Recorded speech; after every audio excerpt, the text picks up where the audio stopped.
there is many videos on people taking off these dome lights, so I'm not gonna try and go into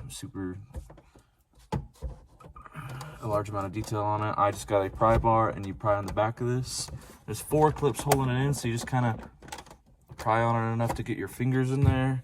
It's not the most comfortable thing in the world, but then you apply pressure. I haven't got it yet. It feels like you're breaking it, but you are not. Just really strong clips holding it. There's 4 of them. There we go. Oh, fucker.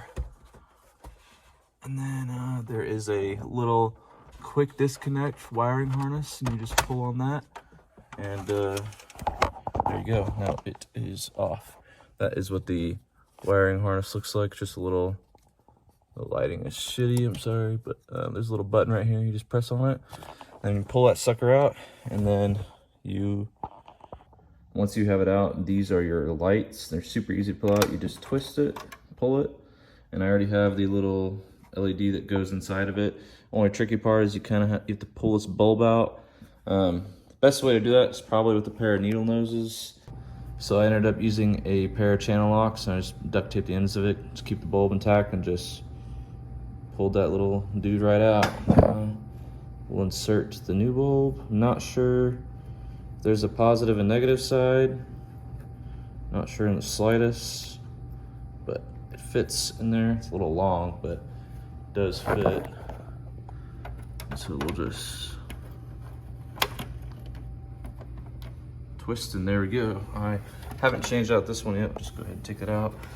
Now I'm just gonna plug in the wiring harness, and we'll see if it works. So set the phone like that. Not sure how well you can see, but look at that. Moment of truth. Works. So fucking bet. Go ahead and do the other one, and I'll show you what it looks like when I'm done. I will say one of these little lights is square LEDs that go inside here. One of them worked perfectly the first time I put it in, and the other one I had to keep switching up the angles to get power to go to it. For some reasons, I don't think it's an exact fit. I think it's just working, I guess. I don't know, but putting it back in is much easier than taking it out per usual. Just bada boom, it's done.